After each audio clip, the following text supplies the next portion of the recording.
CMR ലെക്സാലോജിക് മാസപ്പടി കേസിൽ തുടർ നടപടികൾ വേഗത്തിലാക്കി ഇഡി 242 അക്കൗണ്ടുകളിലായി 18.36 കോടി രൂപ മരവിപ്പിച്ചു.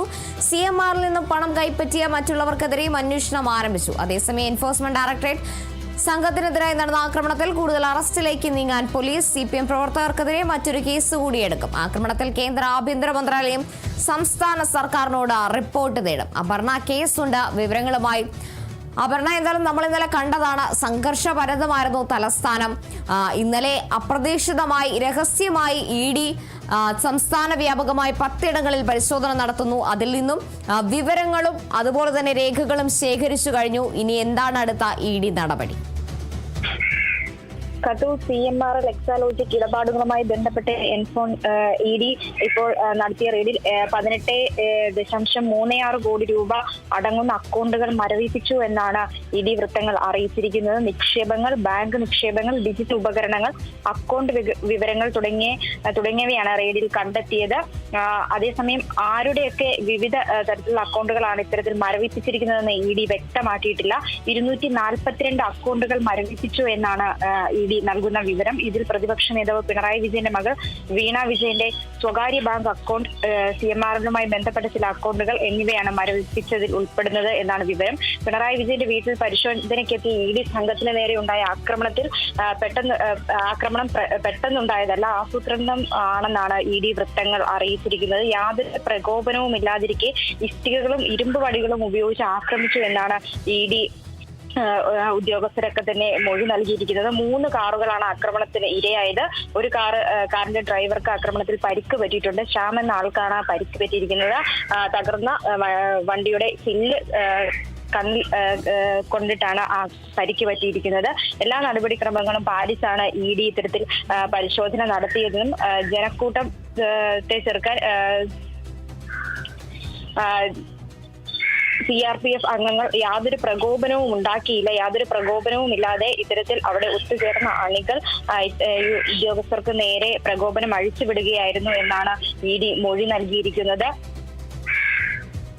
കൂടാതെ തന്നെ ഈ ആക്രമണവുമായി ബന്ധപ്പെട്ട് ഇപ്പോൾ അറസ്റ്റിലായിരിക്കുന്ന 7 പ്രതികളാണ് ഇത്തരത്തിൽ അറസ്റ്റിലായിരിക്കുന്നത്. 6 പ്രതികളെ പോലീസിന് CPM ഇന്നലെ ഏരിയ കമ്മിറ്റി ഓഫീസിൽ വെച്ച് കൈമാറുകയായിരുന്നു. ശ്രീജിത്ത് എന്ന ആളെ നേരത്തെ തന്നെ പോലീസ് അറസ്റ്റ് ചെയ്തിരുന്നു. ഇവർക്കെതിരെ മറ്റ് കേസുകൾ കൂടി, അതായത് പോലീസിനെ ആക്രമിച്ചു എന്ന കേസുകൾ കൂടി ഉൾപ്പെടുത്തി റിപ്പോർട്ട് സമർപ്പിക്കാനാണ് പോലീസ് തയ്യാറെടുക്കുന്നത്.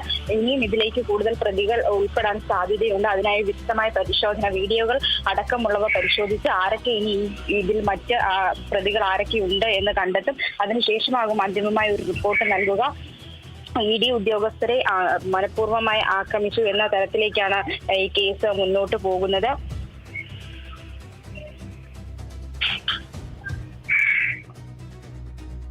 അപർണ, അതുപോലെ തന്നെ ആക്രമണത്തിൽ ഇപ്പോൾ എന്തായാലും കേന്ദ്ര ആഭ്യന്തര മന്ത്രാലയം അടക്കം സംസ്ഥാന സർക്കാരിനോട് റിപ്പോർട്ട് തേടുന്ന സാഹചര്യം. ഇന്നലെ രാവിലെ 6 മണിയോടെ പിണറായി വിജയന്റെ വീട്ടിലെത്തുന്ന ED സംഘം, അതിനുശേഷം പ്രവർത്തകരടക്കം ആ ഒരു സ്ഥലത്തേക്ക് എത്തുന്നു. പിന്നീട് വലിയൊരു പോലീസ് സന്നാഹം തന്നെ നമ്മൾ കണ്ടതാണ് അവിടെ. അതിനുശേഷം 2 മണിയോടെ ED സംഘം പരിശോധന പൂർത്തിയാക്കി പുറത്തേക്ക് ഇറങ്ങിയപ്പോൾ സംഘർഷഭരിതമാകുന്നു.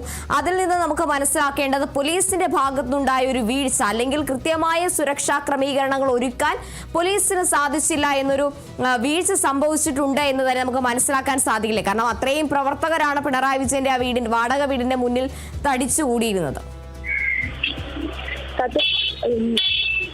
ആദ്യം 3 മണിക്കൂറുകൾ അധികം പ്രവർത്തകർ ആരും അവിടെ എത്തിച്ചേർന്നിരുന്നത്. ആദ്യം എത്തിച്ചേർന്നത് ജോൺ ബ്രിട്ടാസ് MD, ഗിരീഷ് കോടിയേരി തുടങ്ങിയ നേതാക്കളാണ്. അവർക്ക് പിന്നാലെയാണ് ഇത്തരത്തിൽ പ്രവർത്തകർ അവിടെ എത്തിച്ചേരുന്നത്. വലിയ തോതിലുള്ള ഒരു പ്രവർത്തകരുടെ ഒഴുക്ക് പിന്നീട് അങ്ങോട്ടേക്ക് ഉണ്ടാകുകയാണ്.